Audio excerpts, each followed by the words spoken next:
What's going on, guys? Welcome back to another Sunshine State Outdoors episode. As you can tell, I got a big gator next to me. That's because gator season is coming up here in Central Florida, or all of Florida actually.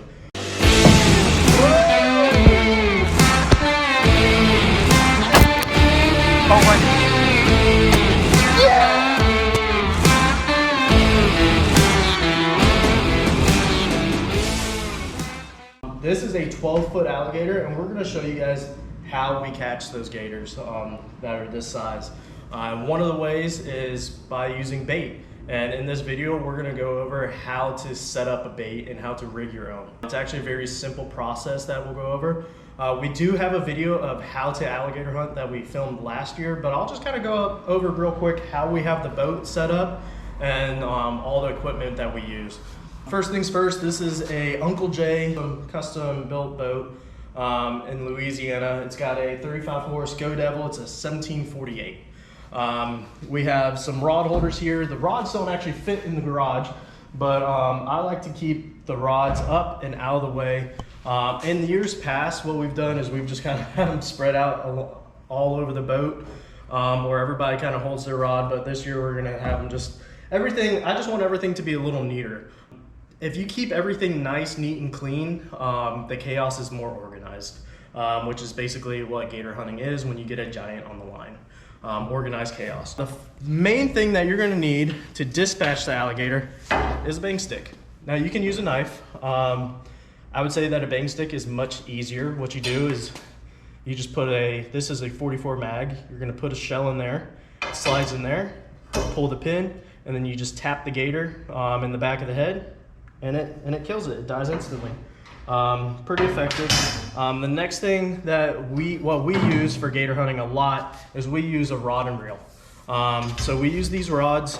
They're just ugly stick Tiger Elites, heavy action rods, and then I have it paired with a Florida Fishing Products 8000 series reel with 65-pound braid on it. What we do is we have these big treble hooks. These are Gator Taker hooks. Basically the best in the industry for gator hooks. This is a 6/0 hook, and you just cast it over the back of a gator, drag it, snag onto it, pull it up to the boat. Now, we don't always just use hooks to snag onto gators. Like I said, we're gonna be going over how to rig gator baits, and we use rod and reel for that. In the state of Florida, you have to have a rod or a line that comes all the way back to your boat, and the easiest way of doing that is with a reel.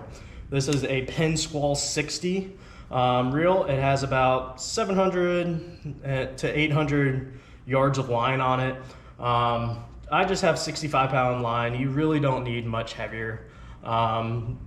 Maybe if you're fighting the gator on it, but we don't personally like fighting gators on the bait. We use this as a locator. We put about probably 300 to 450 yards of line between us and the gator. And then we use this as basically a locator. Once the gator eats it, sinks down, we get over top, and then we use the rods with the snatch hooks to snag onto them. The other thing that we use that is an important piece of equipment is going to be a harpoon. This is a Gator Pro harpoon. What you do is you have a dart that sits on the end, attach this to a rope and a float, and then when you pull up a gator, you can stick that in them, and it's pretty much a done deal from there. If you can get a dart in them, 9.5 times out of 10, you basically have that gator. All you have to do is pull them up and bang stick them. But we're gonna go over real quick just how to rig a bait. So the things that you need for rigging a bait is, first, in the state of Florida, you have to have a little dowel rod. I believe it can only be 1 inch. These I actually brought pre-made. I've made them myself. Really, you can make it out of anything that you want. This is made out of, I believe, 400-pound monofilament. That's what I've personally used in the past, and you can just crimp it down on there. It makes it really simple. I've seen people use paracord on this, and then some companies do use like metal cable through there as well. I think that's a little bit of overkill. I personally like just getting like a 6-foot long piece of monofilament with your little wooden peg. You're gonna want a sharp knife, and then you're gonna want some lung. Now, you don't have to use beef lung. That is what is for sale online.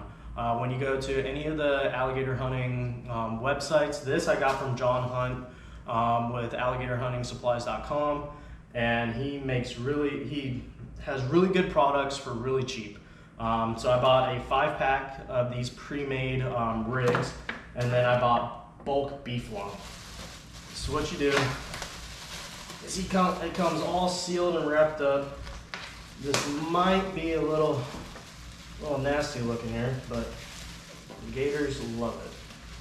But we use both beef lung. We've shot deer and hogs in the past, and we've used the lung from that. And you can also buy pre-made beef lung.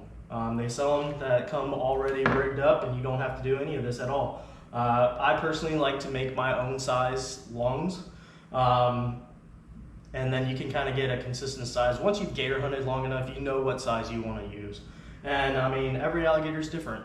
Some alligators might swim up to a big lung and swallow in one bite.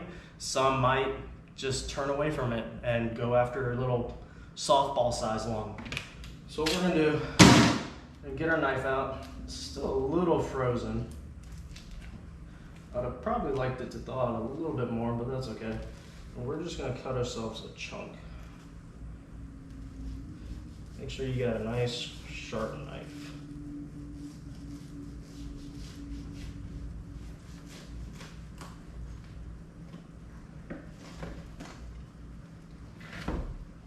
So that's about the size I like personally using.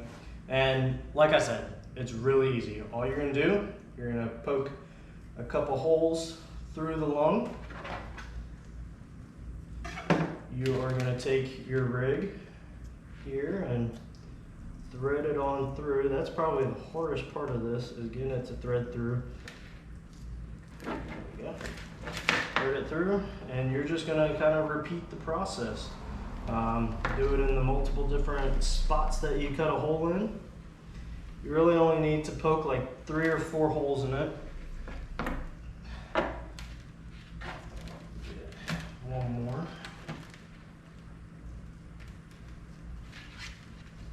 And that's your rigged beef lung. I mean, there's nothing to it. I'll put that in a Ziploc bag, throw it back in the freezer. I personally like leaving a little bit of a tag in that sticks up or out of the bag a little bit. That way you don't have to grab onto a beef lung that you're gonna leave sitting in a bucket for a day or two to kind of get all nasty and smelly. Like I said, it's an easy process.